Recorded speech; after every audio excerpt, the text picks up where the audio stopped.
Is part of social anxiety forgetting that you're not the only one that feels the way that you do? What an opener. Yes, 100%. Yeah, no, I think it's reassuring that so many people feel the same way, that it has a name. And not only that, but it has a treatment with many parts. So, but yes, 100%. Anxiety can be very isolating, and social anxiety can be particularly isolating. So, yes, indeed. How do we begin to appreciate that social anxiety is something we experience, but it's not something that we carry within us? Yeah. So I think that it revolves on one word. So if I were to define social anxiety, it's the perception that something is wrong with us. And that's the word that I think is the most important. It's a perception.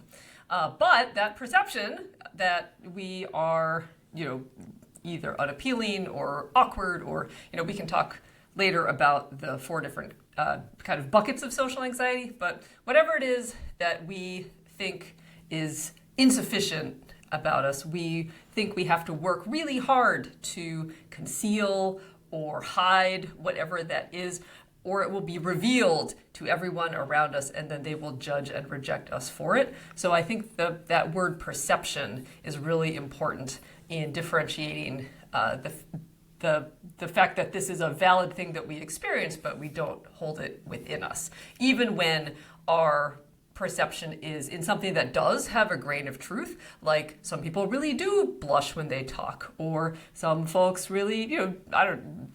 One of the buckets is appearance. Some people do have blemished skin that they're worried people are going to notice, but it's the degree of to what degree people notice and judge you, and the consequences thereof still remains to an extent perception.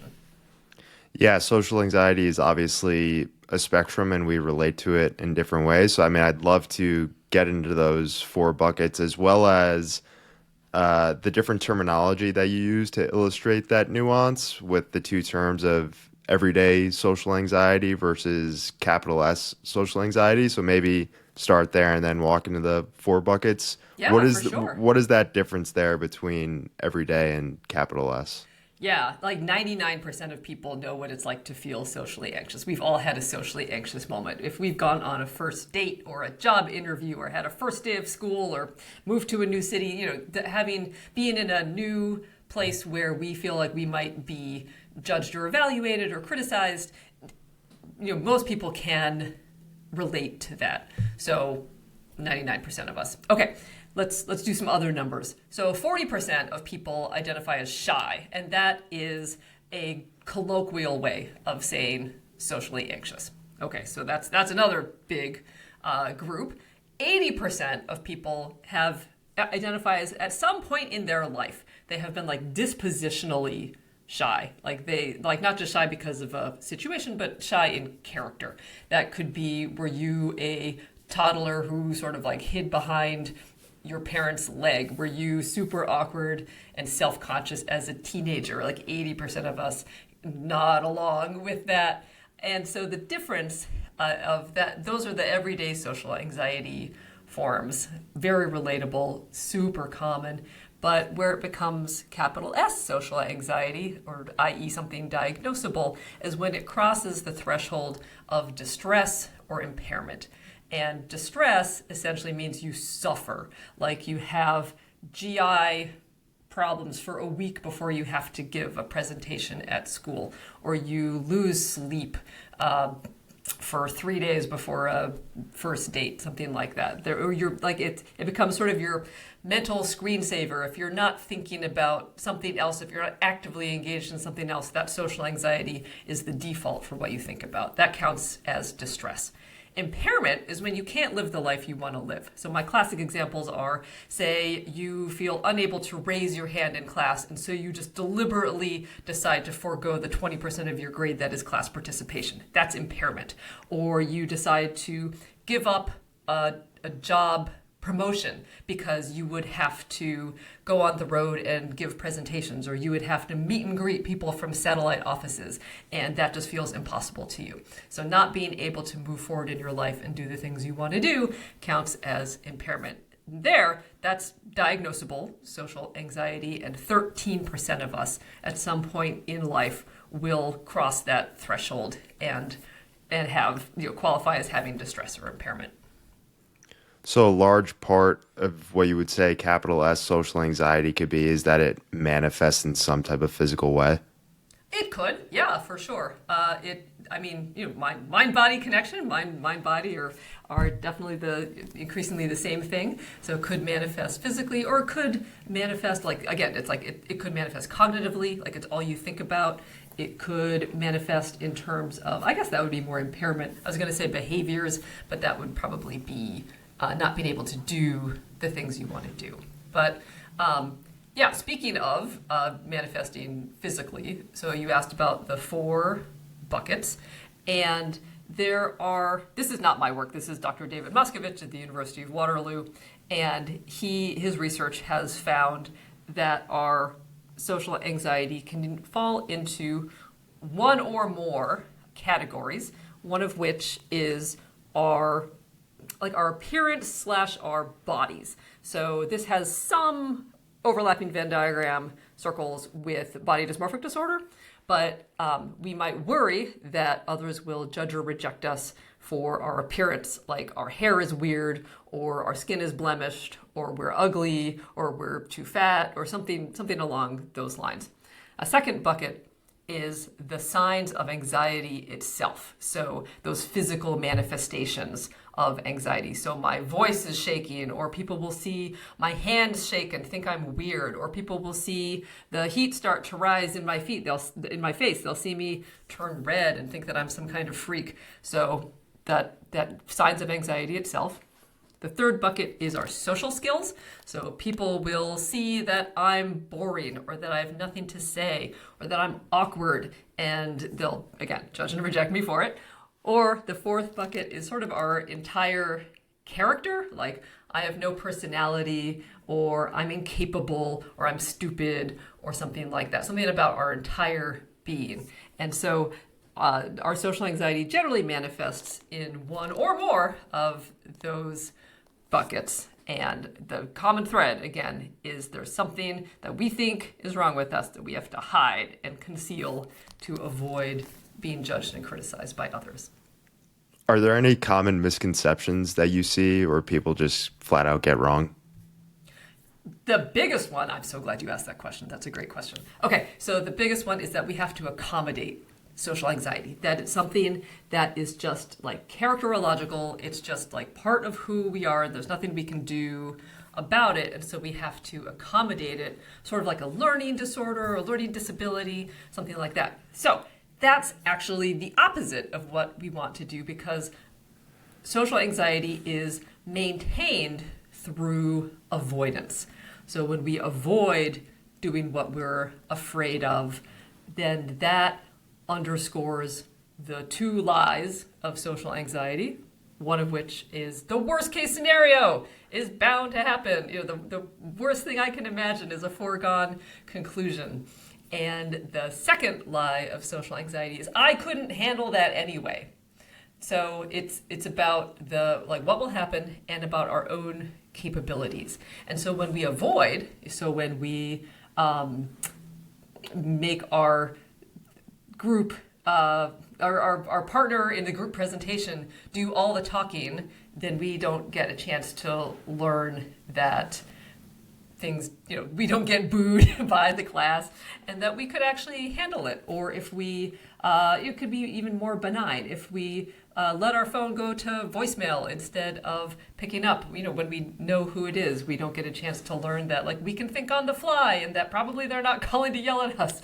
So it's the avoidance is what feeds and waters social anxiety. And so when we accommodate it, we never get a chance to learn that we could do things well. We never get a chance to learn that maybe we're more capable of that than we think we are.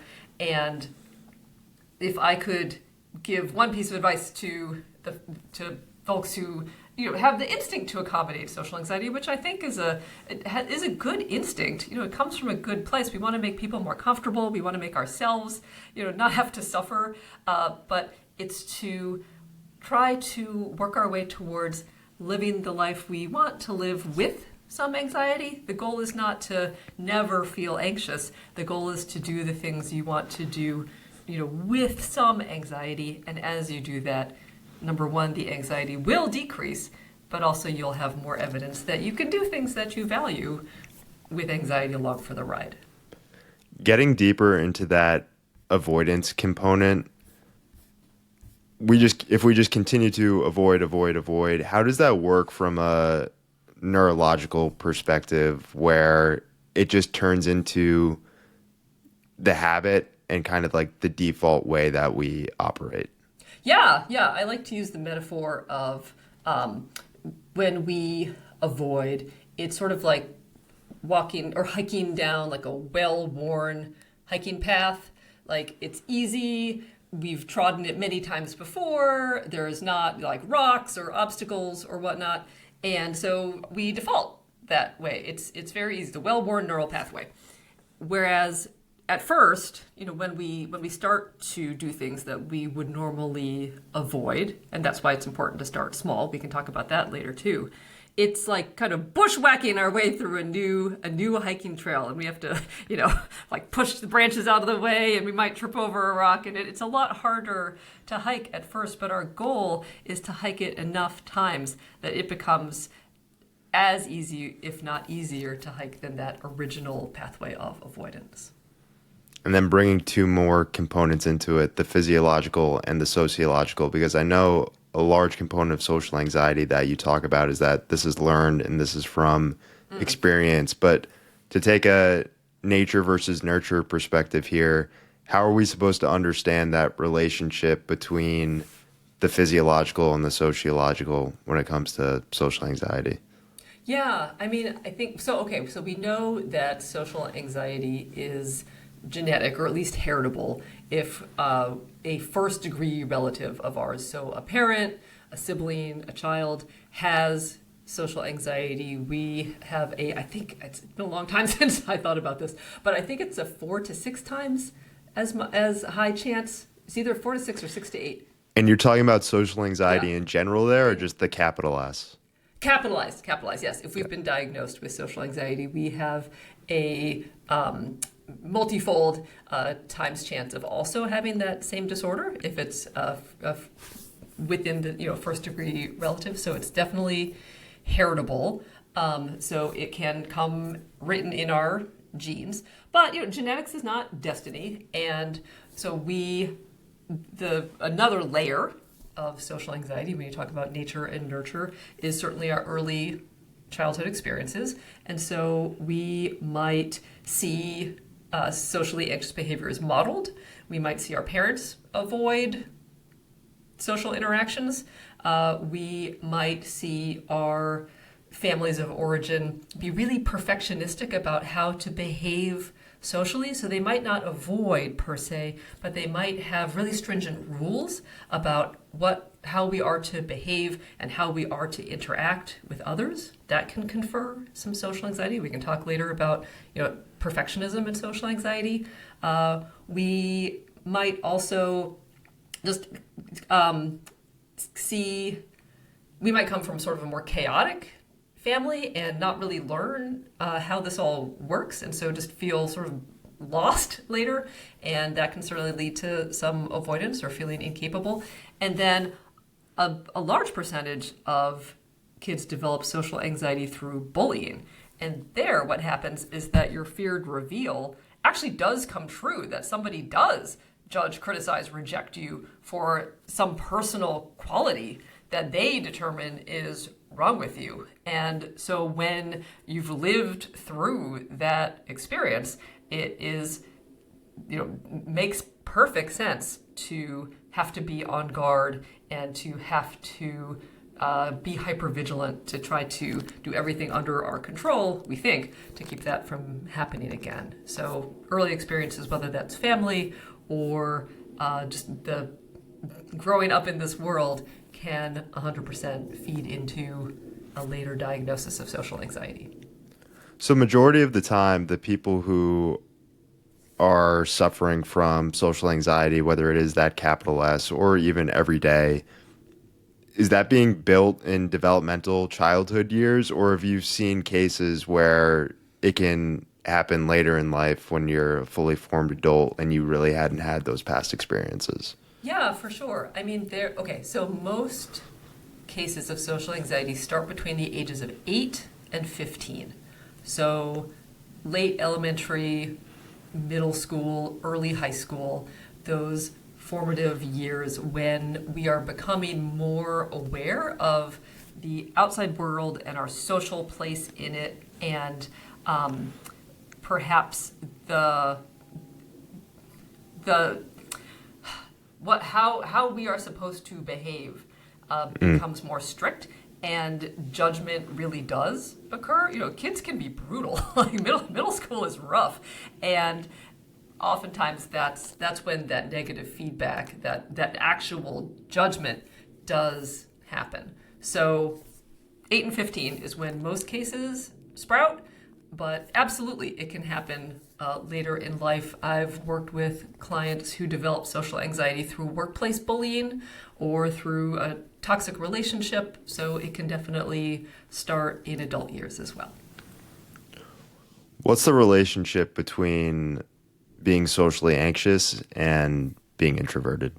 Ah, that's a great question. I'm so glad you asked that. Yes, those are different. Yes, they can look and feel the same, but the core difference is that in social anxiety, the real heart of that is fear, whereas in introversion lacks fear. You might feel socially drained. You might prefer not to go to parties or be in big groups or whatnot. You might recharge by being yourself being by yourself as opposed to with people. But regardless, that fear of judgment is not present in introversion, and I think that can be made clearer because you can be a socially anxious extrovert. So, for example, you might love being on stage or love going to parties or love being in front of a crowd, and at the same time fear that nobody really wants you there or that nobody likes you or that you're going to get booed off the stage. So there can be extroversion where we get energy from others, but there's still that core fear of judgment and evaluation.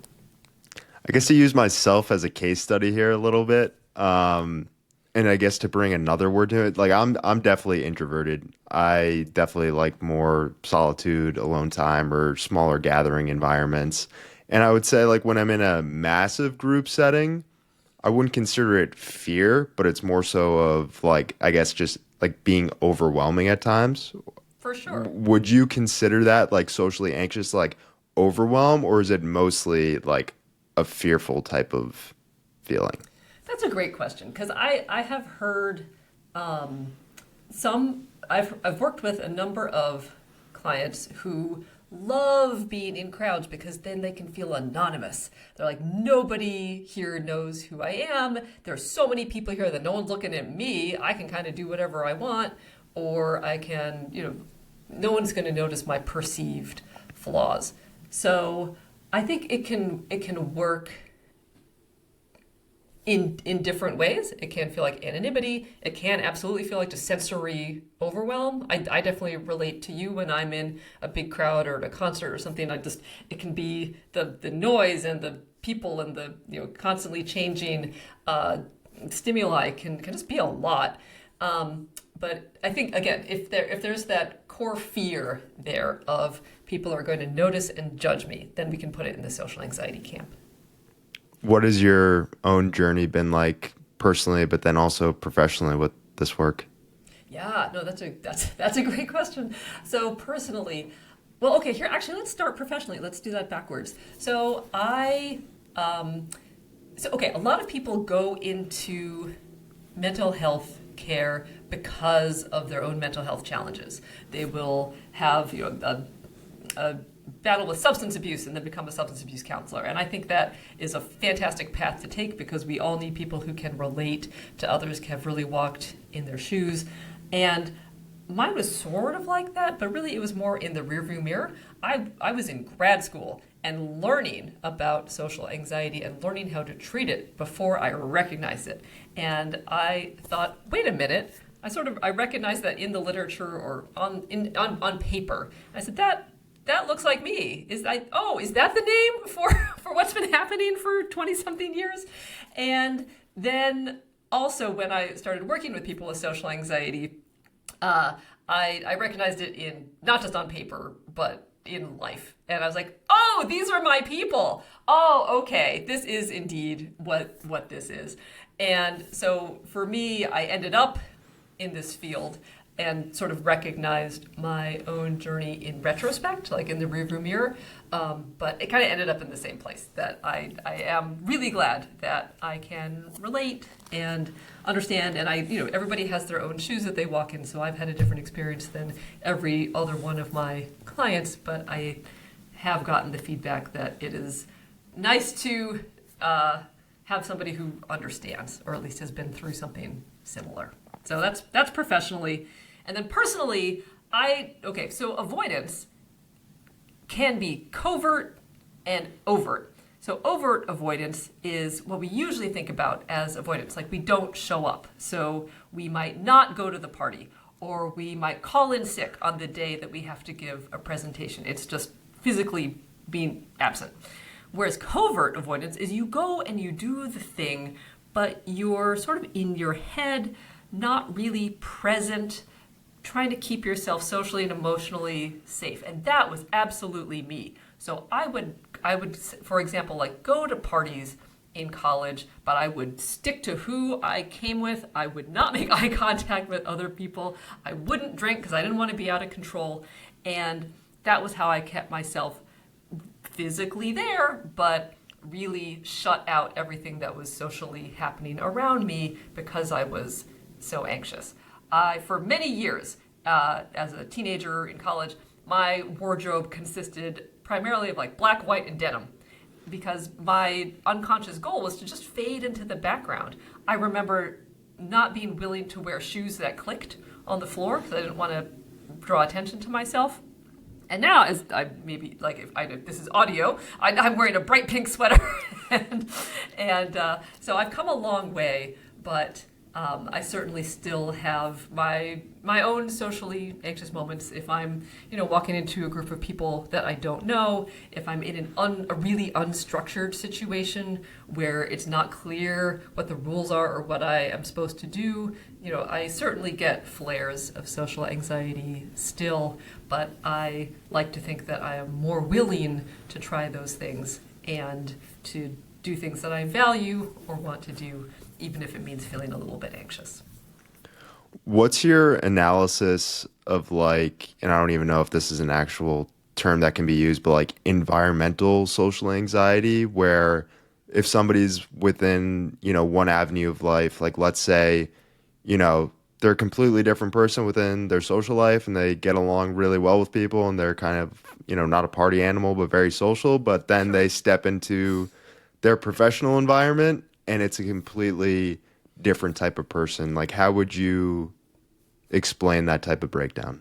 100%. Yeah. So I think that, okay, I guess I have two things to say about that. One is that, yeah, I think that because it comes back to that fear of being revealed.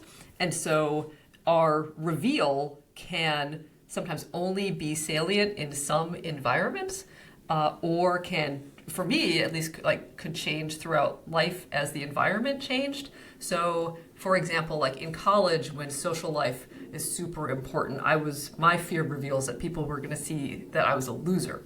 And then when I started my career, it sort of morphed and I was afraid that people were going to see that I was incompetent. And then when I was writing this book actually and had to like cold email intellectual luminaries, I was worried that people were going to see that I was annoying. So like that, the feared reveal can change from situation to situation for sure.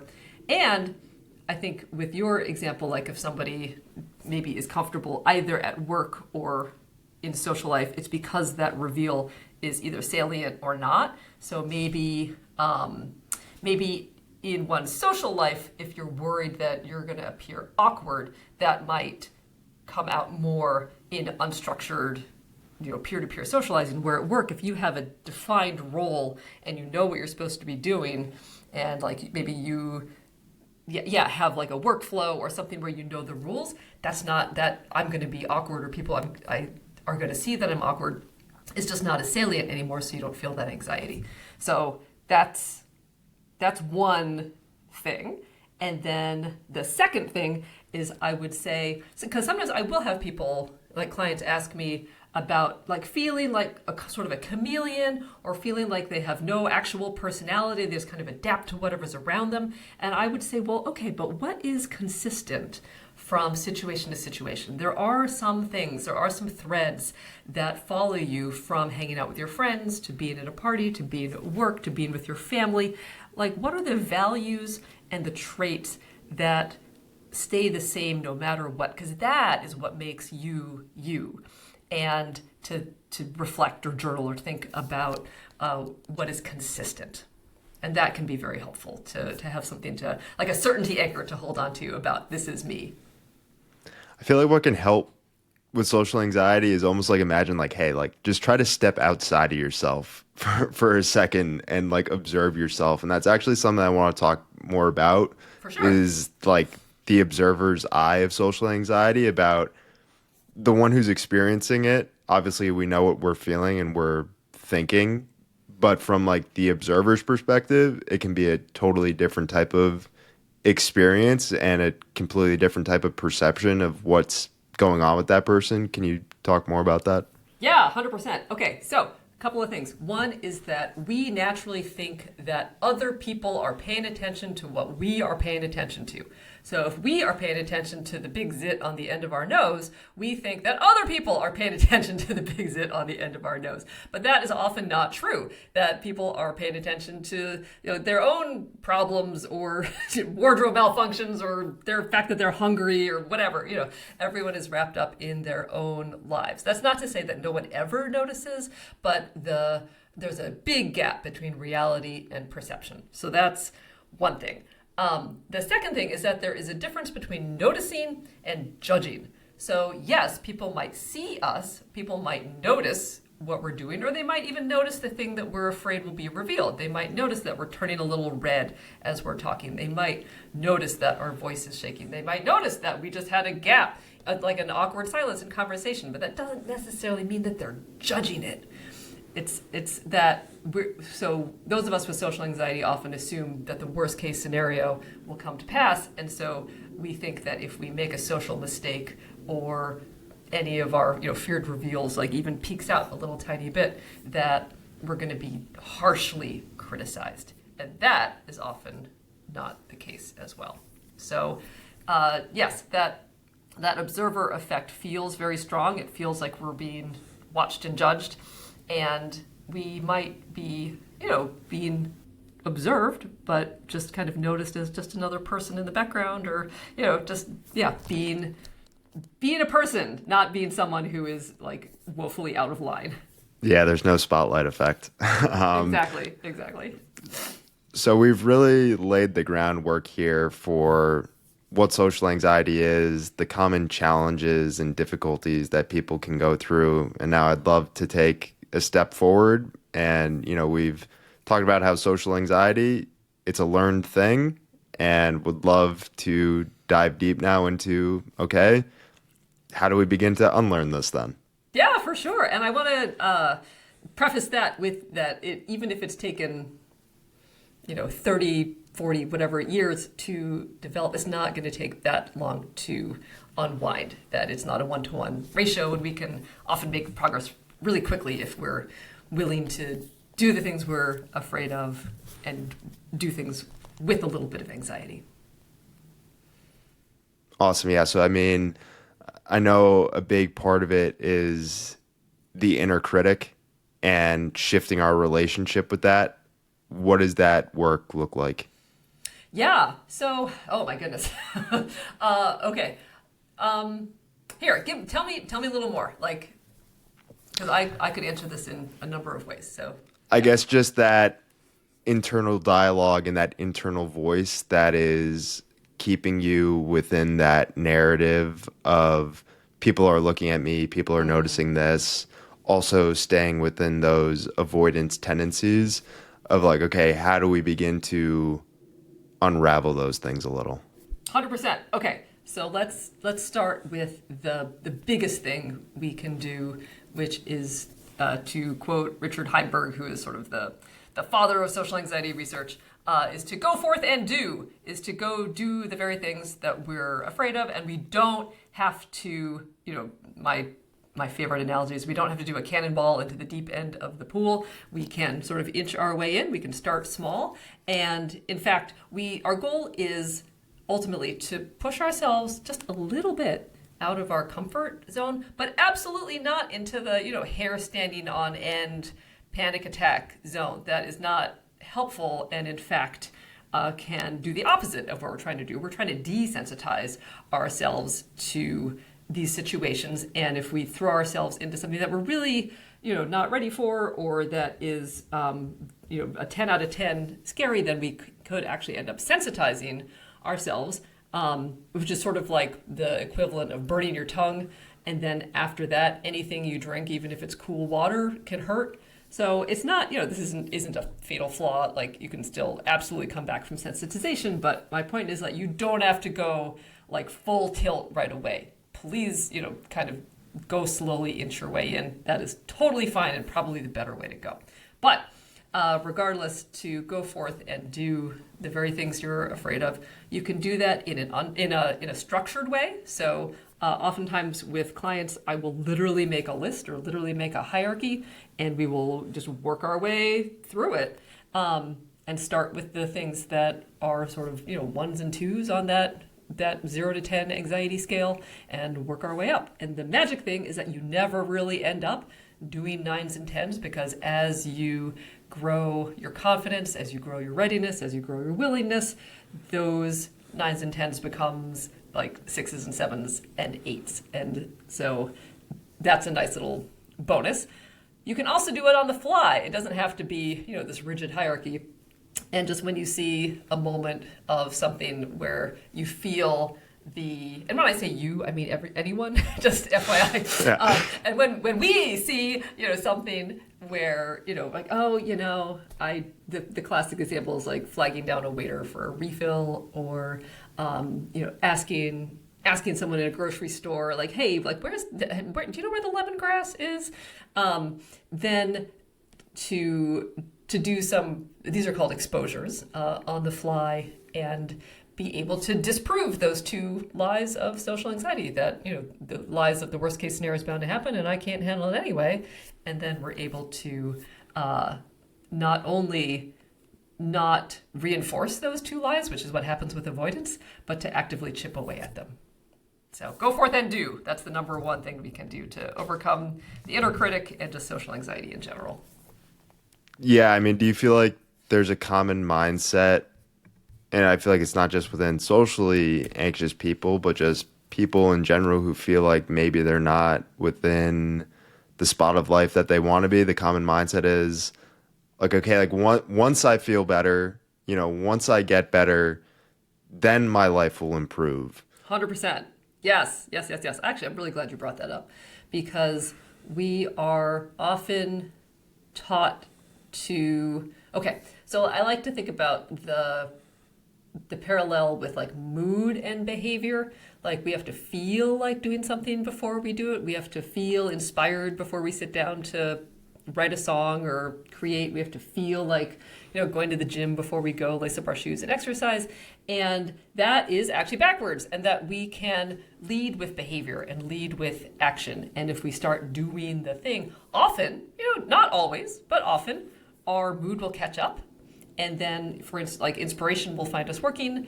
I'm sure a lot of people can relate to, you force yourself to go for a mental health walk, or you force yourself to go to the gym, or force yourself to do whatever it is you want to do, and then you are glad you did it. Your mood catches up.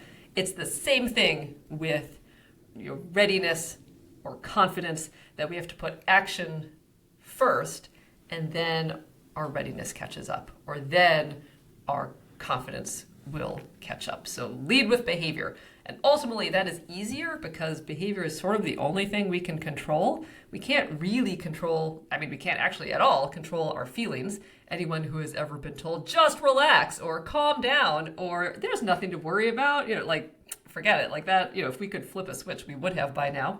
And we also, we can control our thoughts a little bit, but ultimately not really. Like my classic example is don't think about a cheeseburger floating above my head. Like if we try to repress our thoughts or try not to think about something, that almost guarantees that they will come rebounding back like a beach ball we've pushed underwater. So if we can't control our feelings, we can't really control our thoughts. That leaves us with behavior, and that is something that we can control. Yeah, it's like what you said about go forth and do. It feels like the mindset needs to be like, okay, I need to stack evidence and I need to stack the data that I can do this, because then once I have those actions and I can think about that, then that's what's going to create those good feelings of like, oh, my life is improving here. And to look at that from a different vantage point, you write about this thing called the worry mismatch, which I find interesting, which is, you will feel far worse anticipating your challenges than actually completing them. And I want to bring personal experience back into this as well. Like I've dealt with like what we would say like, and I'm sure all people have, but like, real stresses and like real like pains within my life, and thankfully got past those. And I feel like what the gift behind that was that it allowed, like when I reminisced on those like past stresses, it allowed me to see the false front of these stresses that really like aren't like I shouldn't be thinking of anymore. Where it's like, oh, like this isn't bad. Like if I was able to get through that, like that was really stressful. Like this is nothing now. How would you describe that type of compare and contrast experience, and how could that help people? Meaning, like if I got through that, like Exactly. I can get through this. Yeah. Or just like, oh, like this was an actual stressful situation. Like this was real stress. And now because you have a different way that you think and now like different eyes on the experience, you're able to see the facade of that stress that really doesn't actually exist. Oh, I see what you're saying. Yes, absolutely. Okay. Yeah. So I will often turn this into an exercise with clients where I will have them write down what their anxiety says is going to happen. Like what does your anxiety predict? Like my boss is going to be, there's a meeting next Wednesday and my boss is going to be mad at me, or I have to, I don't know, choose a restaurant for this date and they're going to hate it. It's going to turn out, terribly, and then et cetera, et cetera, et cetera. So we write down the predictions of, what anxiety says is going to happen, and then we go do the thing, and then we write down what actually happened. And so it that aggregated can tell us or give us some evidence that our anxiety is not credible, and we're not trying to gaslight ourselves. We're trying to build experience that like, hey, like anxiety is anticipatory, and of course anxiety is going to try to protect us from the worst case scenario. That makes sense. Like if we, see a field of sheep and miss the wolf, like that's not great. We're going to get blindsided. And so of course we're going to zoom in on anything that looks like a wolf and, just assume and try to deal with that scenario ahead of time so that we stay safe. But I think with the realizing that our anxiety is not credible, or what I think you're saying is that, if I went through that, I can handle this. Like my capabilities are stronger than I thought, or that these situations that that required a lot of grit and a lot of perseverance, like I have that within me, and I could handle that. So this thing that's coming up, by contrast, it's probably not as bad as I think it's going to be, and I probably have the wherewithal to deal with it. It's fascinating probably what happens when you verbalize and write out what you're actually thinking, and it's probably a completely different experience where you're just like, Wait, what? Yeah, no, absolutely. And you can add a third column if you want, because sometimes, so sometimes we'll just do prediction and then what actually happened. But sometimes I'll have clients who are learning to trust themselves, like have been sort of taught by either family or bullying or whatever that their instinct or their gut judgment is wrong and that they need to actually worry more about that or that they're doing it wrong. And so we will put in another column for like, what did your gut tell you? Like, what does your intuition tell you? And oftentimes they'll learn not only that their anxiety is not credible, but their gut instinct was right all along. And that can be really, really helpful in learning to trust yourself and learning to go with those first gut impulses rather than having to go through all this torture of anxiety. You write, the main difference between high and low socially anxious individuals is not the effect of anticipatory processing. That's the same no matter who you are. The difference is that the socially anxious among us are more likely to engage in it. Can you further break down that duality there between affect and engage? We will hear our brains tell us the worst case scenario or believe the high likelihood that we will be revealed, believe in a high likelihood that will be revealed. I think we, in social anxiety, take that anticipation and that fear of being revealed more literally and seriously than folks without social anxiety. A nice parallel might be, this might be getting too into the weeds, but I'll take a stab anyway. Is in OCD, that's a different diagnosis, but is taking our thoughts, is basically being afraid of our thoughts and taking our thoughts too literally and too seriously. So like the classic example, like my hands are contaminated, I need to wash them. Ultimately, that's just a thought. That my hands are contaminated is simply a thought that our brain came up with. It's not necessarily reality. But if we take it really seriously and take it really literally, that causes a lot of distress. And so the parallel there, I think, with social anxiety is that if we take the thought, everyone's going to see that I'm awkward really seriously and literally, that's going to change our behavior. We're gonna hang back. We're gonna not join in conversation. We're gonna hover on the outside of the group. We're gonna scroll through our phone, while in a social situation and sort of check out. And so, but then those behaviors in turn broadcast like the social signal of I don't want to be here, or I don't like you people, or I'm not interested, and that sends the wrong message. And then through our social signaling, we might actually get sort of forgotten or overlooked or rejected. And then it seems like our fears came true, but really it was this big mix-up of taking our thoughts too literally, behaving as if they were true, and then that signaled to the people around us that we, were not interested in interacting with them. One of my favorite analyses of yours is also this whole concept behind how we feel isn't how we look. Can you break that down and why we tend to experience the opposite? Yeah, no. So we often feel like we wear our heart on our sleeve, and that we are sort of there's a bias where we feel like we are transparent, like sort of like a jellyfish, and everybody can see all of our inner workings. And there have been really interesting studies on this and I think I know in the book there's a picture, a side-by-side picture of a gentleman who in one picture is thinking that he's feeling very socially anxious. He thinks his face looks weird. He has very high physiological and cognitive anxiety. And in the second photograph, he feels great. He is, engaged in whatever's happening, and is feeling physiologically and cognitively calm. And it is very striking because those two photos look exactly the same.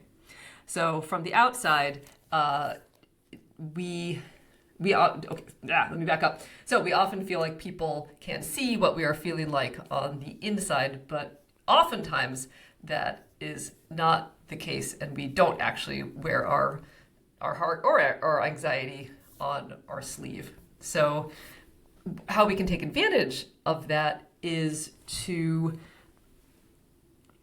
So I have mixed feelings about the phrase fake it till you make it because I know that can get really overused. But if we think about fake it till you make it in terms of adopting the posture and the social signaling of someone who is confident, then that can send a message to the people around us and send a message to ourselves. It creates two feedback loops. It creates a feedback loop to folks around us because we might be appearing, with our shoulders back and our head held high, and that sends a message that this person feels great, or this person is confident, even if we certainly don't feel like that inside. Again, no one can tell the difference, but they'll treat us as if we're feeling confident.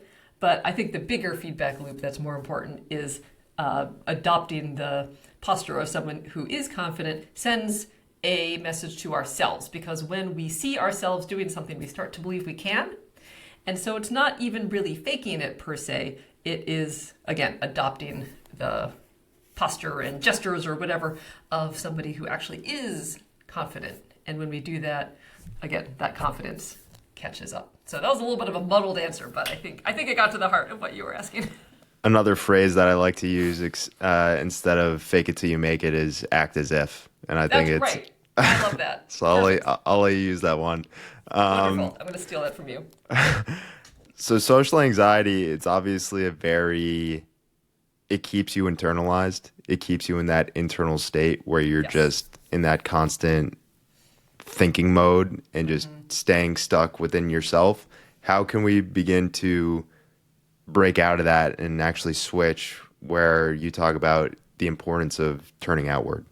Absolutely. Yeah, we can try to turn our attention inside out. When we're in a socially anxious moment, our attention naturally turns inward and we start to self-monitor and we start to overthink things. And that's when we start to think things like, what should I do with my hands? Or like, maybe I'll look more casual if I stand this way. Or, oh, am I boring her? Like, I hope what I said, wasn't offensive. And then as we turn inward and self-monitor, our anxiety goes up. And also, the more self-focused we are, the more our shame goes up. So it's a double whammy.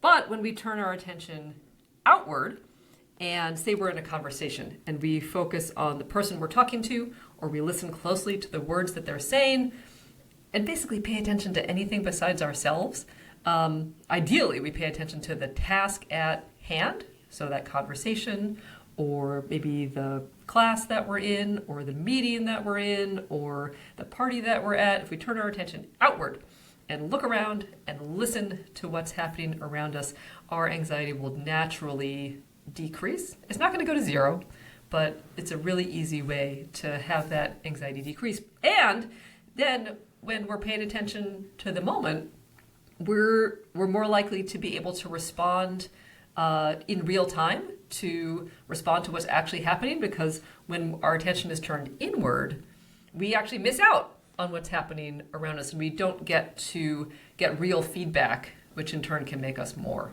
anxious. So it's a long way of saying, yeah, turn your attention outward. Honestly, if you pay attention to anything except yourself, cool. Ideally, pay attention to the task at hand, which you want to be paying attention to. I like how you also bring nuance to social anxiety, and I think this could be readily apparent for a lot of people, is how social anxiety doesn't necessarily need to mean just a fear or an avoidance or an incapability of connecting with people. It can actually mean, no, like I am very social and I can connect with people very easily, but it's the depth of that connection that can waver.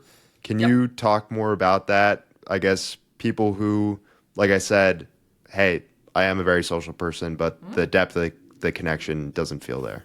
Yeah, for sure. Okay, so this is where we can bring in perfectionism, because what often, we could talk for days about this, but in perfectionism, what happens is let me back up. So social anxiety and perfectionism are, at the very least, siblings. I think perfectionism actually lies at the heart of social anxiety. And in perfectionism, there's a tendency to do what's called perfectionistic self-presentation, which is that we are willing to show people what is going well and we hide what we think is going poorly. And that maps on to social anxiety really well in the sense of trying to hide or perceive fatal flaws and what we think people are going to, judge and reject about us. We're trying to stay socially safe. This makes total sense. So totally valid, absolutely, reasonable.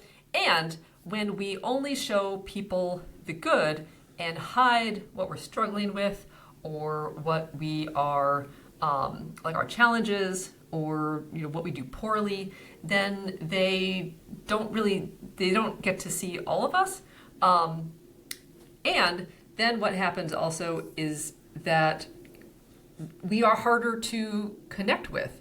If we only show what's going well, we're sort of unrelatable. We come across as maybe superhuman rather than human, or as like sort of one-dimensional, or like just less interesting. Only seeing perfection. Nobody really finds that compelling. And so what is relatable is a little bit of vulnerability. And when we share with others things that we find difficult or are struggling with, or otherwise open us up potentially to criticism or judgment, but we take that leap of faith and we say, hey, take a look under my rug, here are the dust bunnies. We send two messages. One is, I trust you. So I trust you to see some of my mess and not to judge me. And two, we are the same. That opening up and showing someone like a little bit of our problems says, we're all here together in the human club. This is not some sort of mentor-mentee relationship or like coach-player relationship. We are equal. And those two things, trust and equality, are the bedrock of any healthy relationship. So if we find that we're having a hard time getting closer to others, what we can do is to lead through behavior and to try to ask for advice, ask for help, say, hey, I want to share something with you. I want to get your thoughts on this. To just not even vent per se, vent, complain, say what we're struggling with, and show some of the less perfect human side of us to people we want to be closer to. Don't do this indiscriminately like with your boss, but to someone you would like to be closer to. Take that leap of faith and then see what happens from there. If you get engagement and like you get reciprocity, like, oh, you showed me under your rug, here, like I'll show you under my rug, then you can keep going, and that brings you closer. But if you don't get reciprocity, or you get, oh, like that's cool, or like, oh, that sucks, man, sorry, then stop. So like you can figure it out in real time, how much to reveal and whether to push it deeper. And I think that gets into an important idea that social anxiety and these socially anxious feelings, these aren't things to negate or combat or try to numb, but more so these are things to work with and dance with.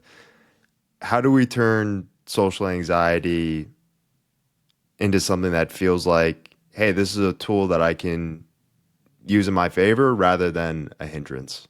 Yeah, for sure. I mean, social anxiety comes bundled with quite a few superpowers. So it is a package deal, and people with social anxiety are often quite empathetic.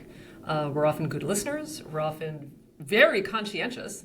Perfectionism comes out of that as well. Conscientiousness is the tendency to be, responsible and diligent. It's exactly who you want in a friend, somebody who you can rely on, who will listen to you, who will be there for you. I'd like to say sometimes it's the least sexy superpower, but conscientiousness is been shown by research to be the number one trait for both objective and subjective success in life. So if you're going to choose a personality trait, choose conscientiousness. And if we've got some social anxiety, we already have some of that in us. So that's a good sign.